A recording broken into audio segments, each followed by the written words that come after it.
Assalamualaikum and hi everyone, I'm Aimi, and so previously connecting your endless game with Tenet to record the data in your leaderboard.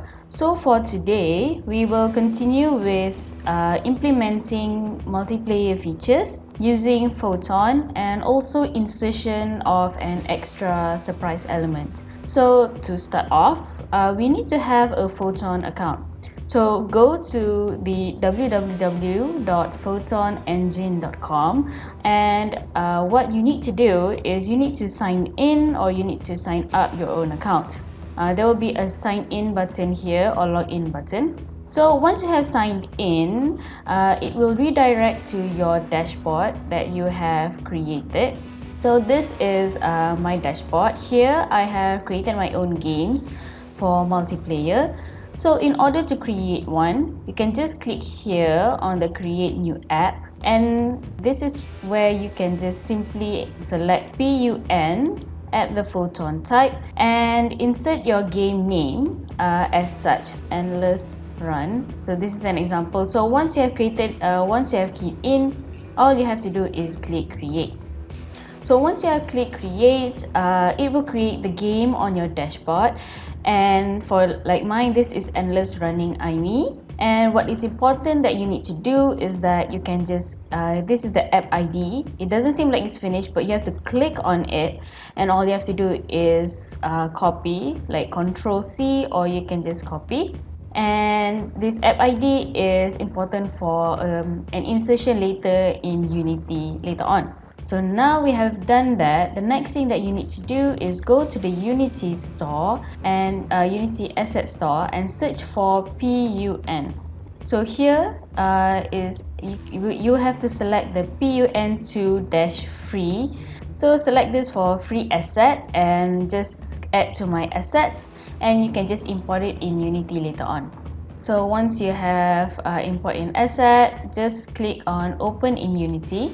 So next, we will go to the Unity project and I will show you what you need to do next after downloading PUN. So first, make sure you click on download and import the package. So here I have already downloaded mine, and all you need to do is make sure you download and import the package. And once the package is downloaded and imported, there will be a small pop-up named Pun Wizard.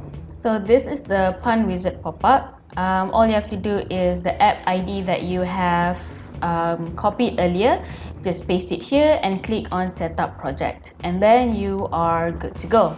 So the next thing that we need to do after completing your Photon registration and importing, I will insert a link below for you to download multiplayer scripts. It's in a zip file that is provided to make things easier for you, where all you need to do is to just drag and drop in your Unity. So what you need is, for example, you can just import new assets and just click on where you have downloaded the zip file.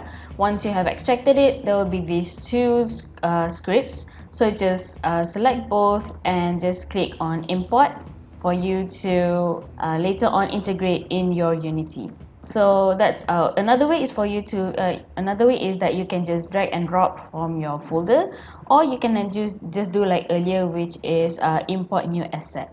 Okay, so once that is all done, the next step that you need to do is that you need to create a new canvas for where you will need to insert two fields, which is for create room and join room for multiplayer. So here at the canvas, I just created in the main menu, contains the buttons for create and join button, which is like this, and also the create and join enter input field for the users to key in. So for example, in this hierarchy, this is for the create button, this is for the join button, this is for the create enter field, and also the join enter field.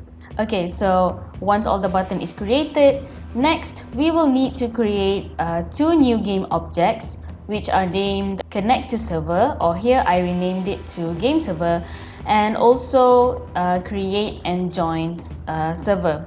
So just right click, create empty and just rename it to connect to server, as well as create and join server. So what you need to do is at the connect to server game object, the script that was imported earlier, which is the connect to server script, just drag and drop it in the inspector section. And also similar to the create and join server, we will also drag and drop the create and join script into the game object inspector. Then for the create and join, there will be two fields that needs to be filled in, which is here create input and join input. So here, as I showed earlier, there's two, which is create enter field and join enter field. So all you need to do is just drag this to the create input and also the join input. Just drag it into the inspector scene for each create and join. And next, in the game scene field, just type in the scene of your demo scene game. So in order to find out is you can just copy and paste your name here at the scene that you have created and just paste it. Make sure that the name is the same so that it can detect and link with your game demo. So therefore, for the multiplayer feature, it is done. Now moving on, as mentioned, I have inserted one surprise element in the game. I created that when the zombie collides with a brain object, the zombie will be immune with other obstacles. Therefore, it can go through objects for like 15 seconds. So here in the player objects under player camera, I have inserted the brain object here in the game flow script. In this script is where I inserted the objects to spawn in the game.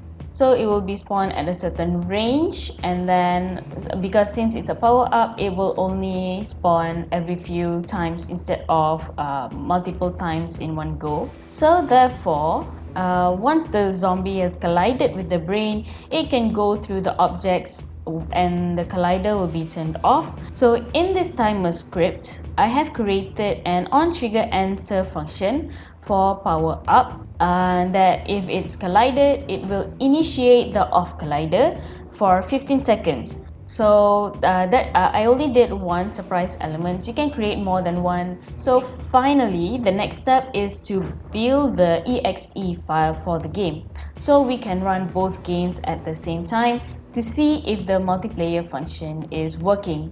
So in order to build, you can just click in the file, build settings, and make sure all the scene that you want to be built is all selected.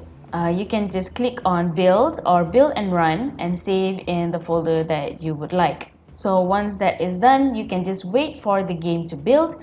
And so then how to run both at the same time is by one, you can just run the game on the Unity editor as usual, and also run at the app that was built earlier. So